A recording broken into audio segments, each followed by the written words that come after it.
The police of Bikini Bottom have long been a subject of much debate and criticism among fans, at least here on YouTube. Last year, I made a video talking about how the town's police department is corrupt, but I was neither the first nor will I be the last to bring up that very topic. Today's video will touch on some of the same themes, but this time we're going to take a slightly different angle. In this video, I'm going to make the argument that Bikini Bottom is actually a police state. In order to make this argument, I first need to define what a police state is. Google defines a police state as a totalitarian state controlled by a political police force that secretly supervises the citizens' activities.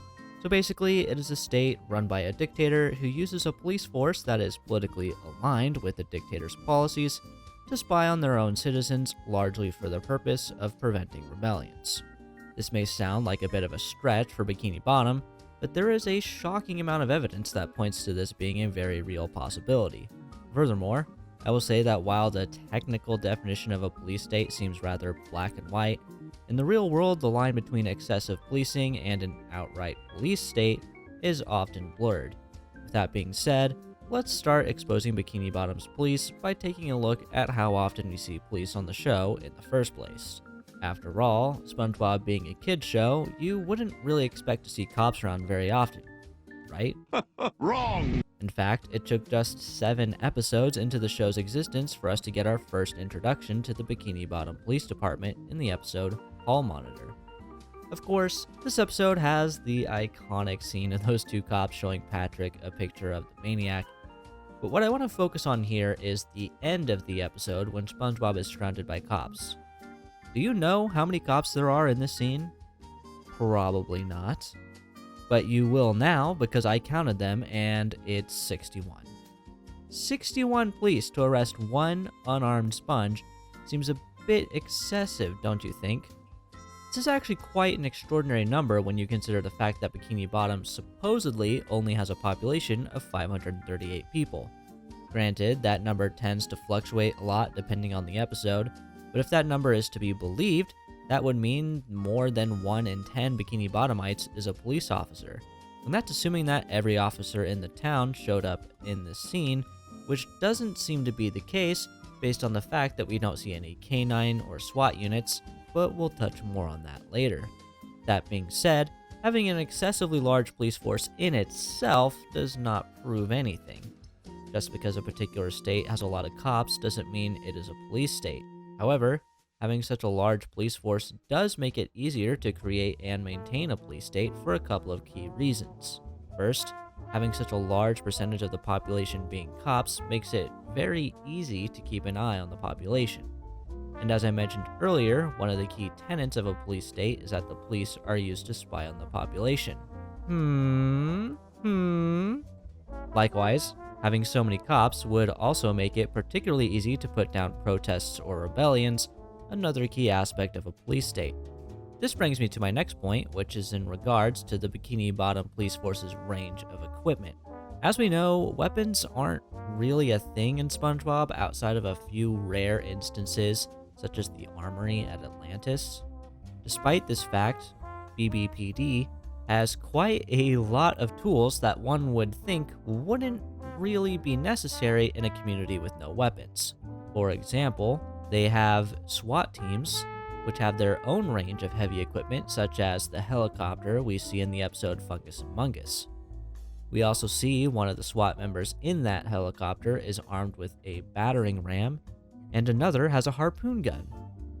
I can kinda understand why they would also have hazmat specialists, but why does the Bikini Bottom Police need harpoon guns and battering rams? It's not like anyone they might be trying to arrest is going to be armed themselves. And while the regular cops we see on the show are usually armed with nothing more than batons, having a SWAT team with access to equipment like this would certainly make it very easy to keep a relatively unarmed population in line. Another tool the police department has at their disposal is their canine units, which we see in the episode Whistle Stooges.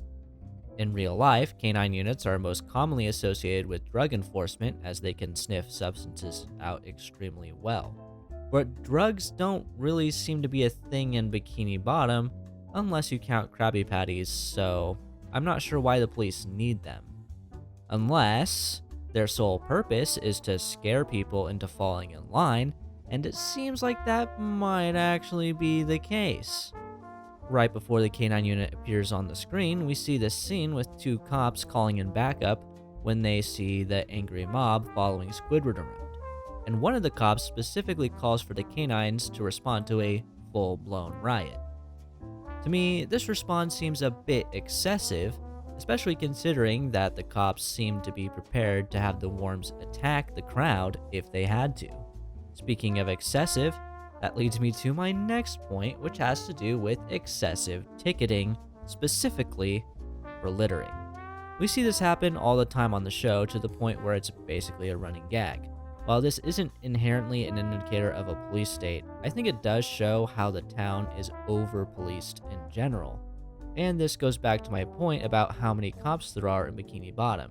It seems that so many of them have nothing better to do than to hand out punitive fines to the citizens. The best example of this comes in the episode Keep Bikini Bottom Beautiful, where Squidward receives 8 tickets because, of course he does.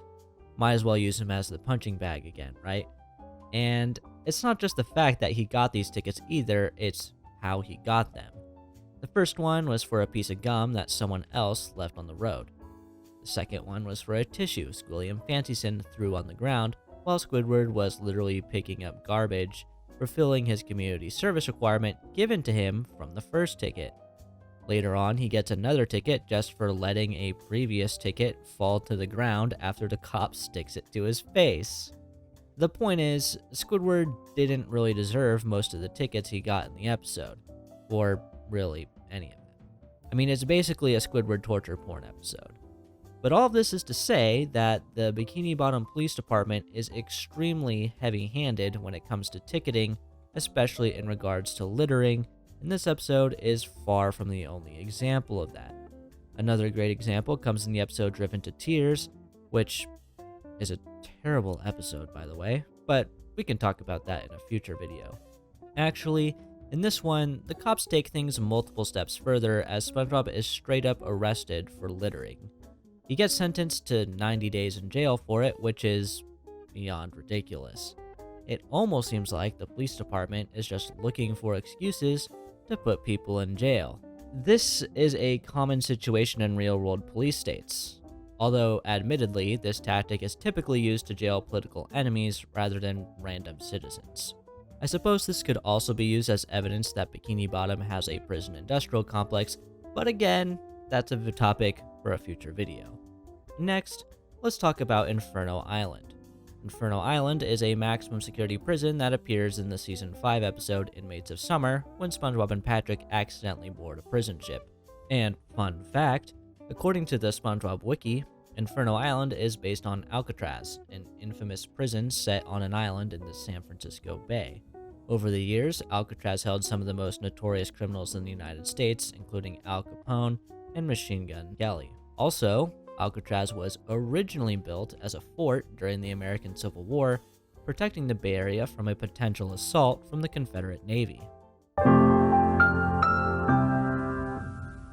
Now, let's see. What does any of this have to do with SpongeBob? Well,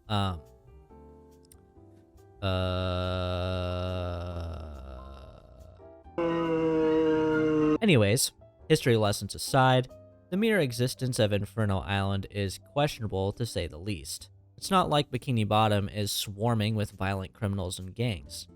There are a few supervillains, but their crimes are often no worse than mild pranks. Furthermore, the town's most notorious criminal is obviously Plankton, and he's never spent a day at Inferno Island. In fact, the police can barely be bothered to arrest him at all. So why does this maximum security prison exist if not for people like Plankton? Did they forget that he once enslaved the whole town? So if Plankton isn't a hardened enough criminal to get sent to Inferno Island, who is? Well, I think that might not even be the right question to ask. You see, what if Inferno Island doesn't exist to house violent, hardened criminals? What if instead it is a place where political enemies are sent to keep them silent and away from society in any way? Basically, what I'm saying is Inferno Island is actually Bikini Bottom's gulag. Gulag. But if Inferno Island is a gulag, then who's the dictator sending people there? We'll get to that shortly, but first, I want to talk about police accountability in Bikini Bottom. In a healthy society, holding the police accountable for their actions is necessary. If, for example, they just start shooting people in broad daylight without good reason and they face zero consequences for it, that would obviously make a lot of people upset. It might even lead to mass protests and civil unrest.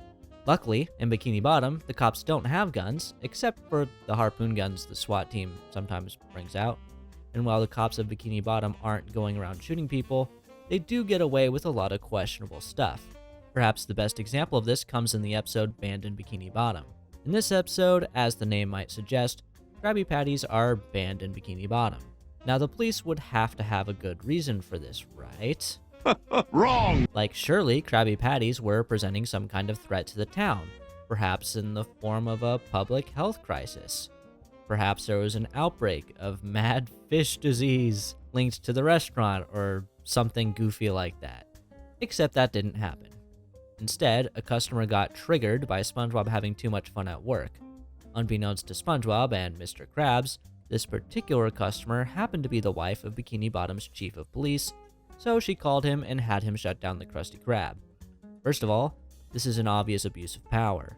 Needless to say, the police shouldn't be able to just go around shutting down businesses at the whim of their wives. Furthermore, shutting down restaurants isn't typically something police have jurisdiction in anyways.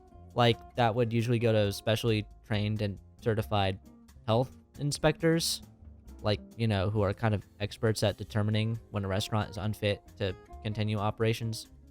But the act itself is not why I bring this up. After all, we all know that the Bikini Bottom Police Department is corrupt. What matters for the context of this video is the fact that the police don't face any consequences for their actions. Did the chief of police get fired or suspended for his obvious abuse of power?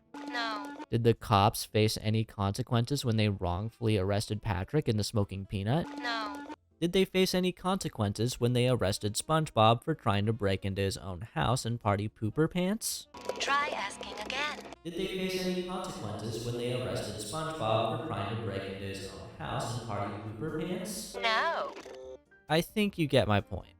A lack of accountability for the police effectively means that they are above the law. They can do whatever they want because they will always get away with it. This is a key tenet of a police state. This brings me to my final point, which is that a police state is ruled by a dictator. The police themselves don't govern the country. They simply are a tool the dictator uses to stay in power. So if this is the case, then who would be the dictator of Bikini Bottom? Well, I think it's pretty obvious, isn't it? Of course, the answer is none other than King Neptune. Now, the exact way Bikini Bottom is governed isn't really all that clear or consistent. We do know that the town does have a mayor, but how much power does he really have? Furthermore, Bikini Bottom is just one town, not an actual state or country or something like that. What we do know, though, is that King Neptune rules over the entire ocean, including Bikini Bottom. Some might argue that Neptune isn't really a dictator, though. I mean, he literally is a king, but there isn't always that big of a difference between a dictator and a monarch. Sure, the monarchs of today are largely powerless figureheads, but if you go back a few hundred years to when kings ruled over Europe, they basically were dictators. They held all the power of the government, they controlled the military, they controlled the police. They basically controlled everything, and everyone had to answer to them and them only. The biggest difference between a king and a dictator is that kings typically get their power simply by being born into the royal family, while dictators usually come to power through coups or dubious elections.